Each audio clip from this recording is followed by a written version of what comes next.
నేను అధికారంలో ఉన్నా అధికారంలో లేకున్నా కోటంరెడ్డి శ్రీధర్రెడ్డి మా కుటుంబ సభ్యుడు అని నా వెంట నడిచినటువంటి వేలాది మంది కార్యకర్తల్లో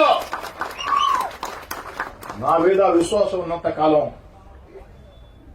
ఖచ్చితంగా ప్రజా జీవితంలో కొనసాగుతాం.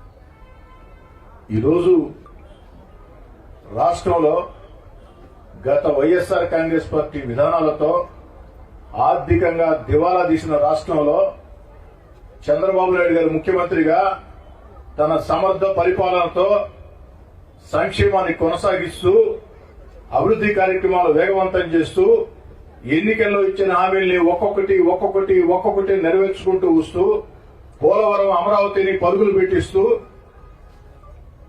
ఆంధ్రప్రదేశ్ ని అగ్రగామిలో నడిపిస్తూ మన బిడ్డల ఉద్యోగాల కోసం పారిశ్రామిక పెట్టుబడులని ఆకర్షిస్తూ సమాజంలో బాధ్యత పెంచేదానికి P4 బంగారు కుటుంబాలని తీర్చిదిద్దే కార్యక్రమాలు చేస్తున్న చంద్రబాబు నాయుడు గారిని చూసి మీకు ఒక అక్కసు, ఒక బాధ, ఓర్వలేనితనం, దీంతో మీ ఇష్టారీతిగా ప్రవర్తిస్తున్నారు.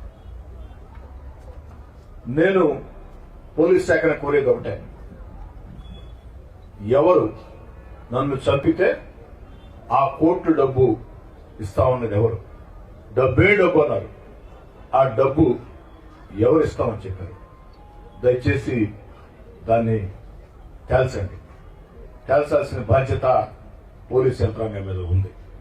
అయితే ఇలాంటి బుడ్డ బెదిరింపుల్ని నేను కాదు కదా, నా మనవడు నా మనవరాలు కూడా లెక్క చేయరు. YSR Congress party నేతలారా, YSR Congress party నేతలారా,